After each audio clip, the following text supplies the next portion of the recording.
One more time. Chapter 26. Delbert Wayne Duncan post bail. It took just over a week to get Delbert Wayne Duncan out on bail. On their first morning in Mississippi, Hope and Mary Ann rose early and drove the rental car 62 miles to Delbert Wayne's lawyer's office in Memphis.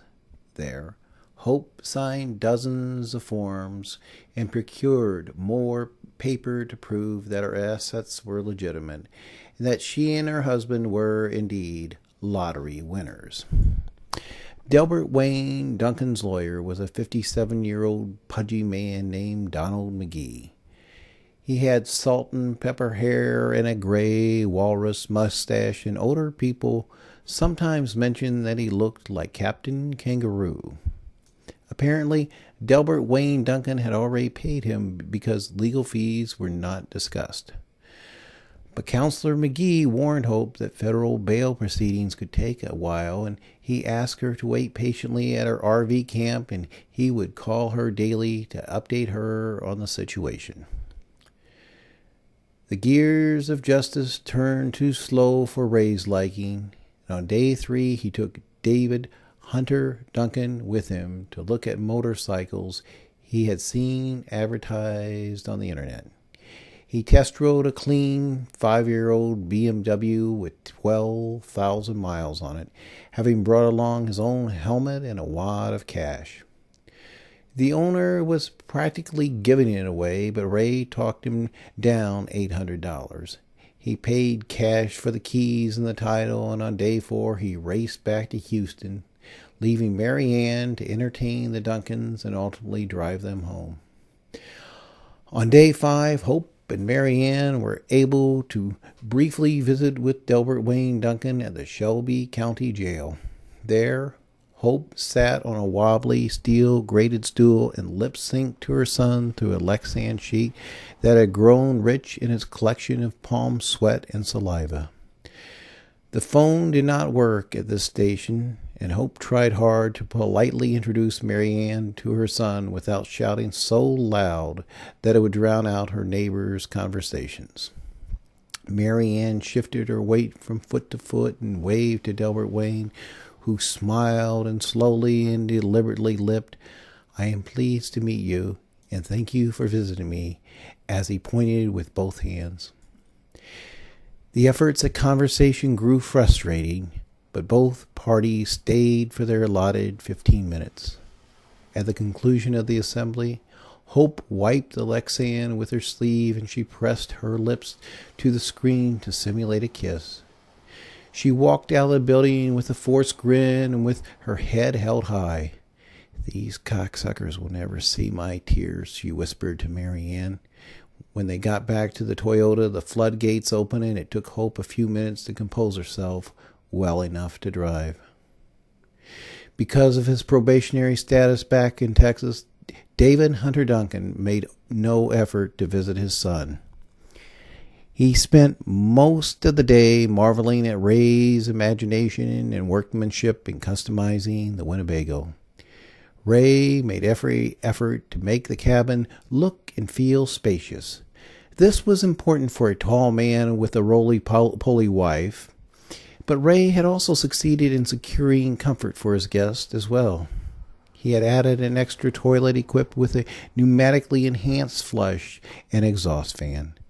The toilets were spaced at northwest and southeast so that no one tripped over their companions in the middle of the night. Each toilet wall had been reinforced with foam rubber and carpet to render them essentially soundproof, because toilet noises sometimes made Mary Ann lose her appetite. The pocket cots folded up easily and were kept in a drawer, giving the cabin plenty of space to be either a dining room, a living room, or a den. It was clown carish in some ways. Ray had taken Murphy bed technology to a new extreme. He had equipped the walls with more fold-outs than seemed possible. He could pop a deflated leopard skin couch from one wall and a deflated tiger-striped love seat from the other. The pneumatic power gave him an instant inflate option. 2 minutes yielded 2 pieces of furniture that were as comfortable as real furniture. There was never that "I am sitting on a balloon" feeling. Guests were genuinely relaxed.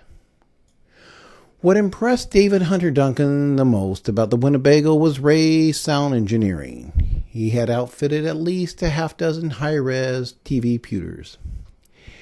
Each had a funneled sound device that targeted the user and filtered out the sound from the other devices, but still allowed for easy conversation.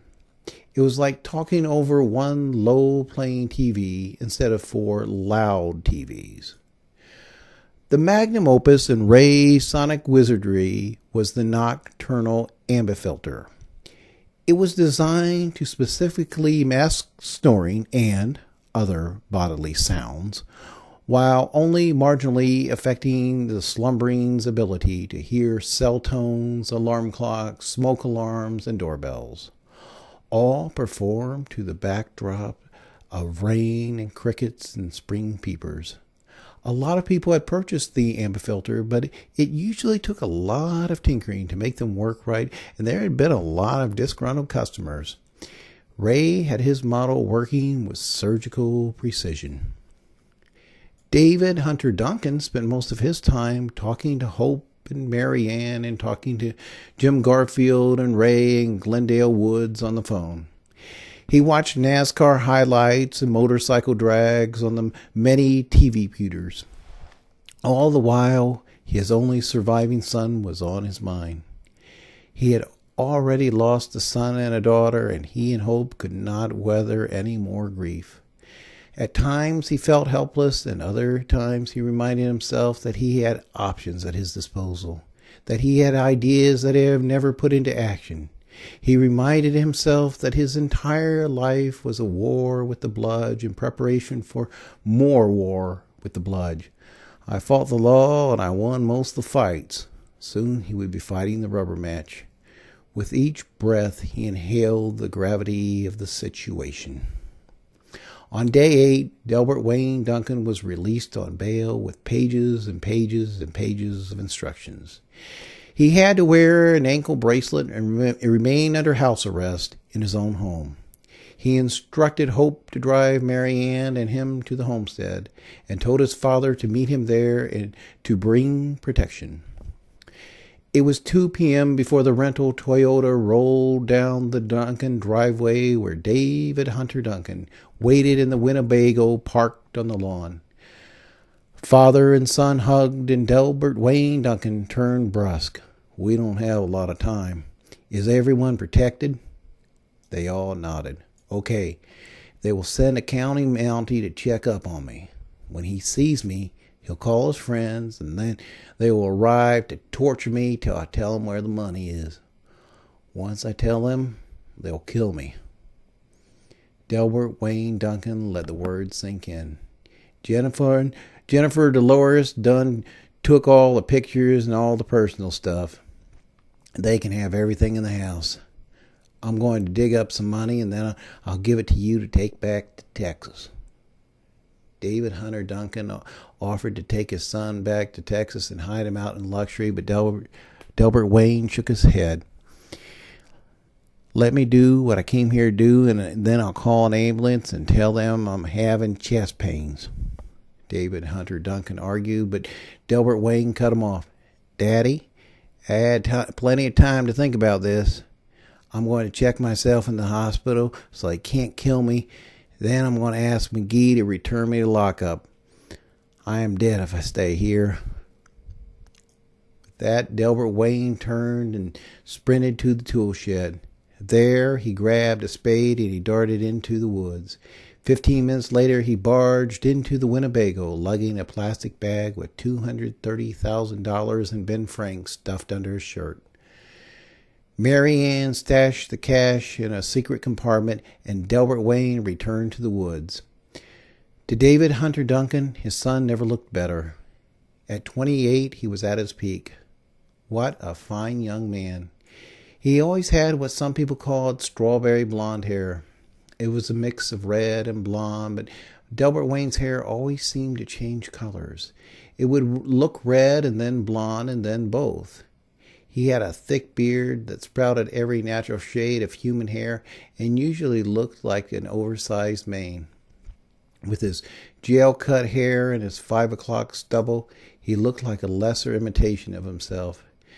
David Hunter Duncan was pleased that all the crank had not eaten his son's muscles and all the beer had not given him a belly. At 5'10" and stocky, Delbert Wayne resembled a college linebacker. Delbert Wayne returned with $330,000 in Ben Franks that had been stashed in a hole halfway up a hickory tree. And he returned with $100,000 in Ben Franks that had been left in a camouflage deer stand. Finally, he returned with a birdhouse that was stuffed with 10s and 20s. I left a few small stashes. That way, they might think they hit the jackpot and put the matter to bed. Hugs were exchanged, and Delbert Wayne Duncan called an ambulance for his bogus chest pains. There were no dry eyes as Hope and David Hunter Duncan left in the Toyota with Mary Ann behind them in the motorhome. They would return the Toyota to the rental site, and the trio would then slowly drift back to Houston in the Winnebago. "We ain't gonna lose this time," David Hunter Duncan announced to his wife. "We will win or die fighting," he pronounced earnestly. Hope shot her husband a glance of pride before returning her eyes to the road. They both knew David Hunter Duncan was serious.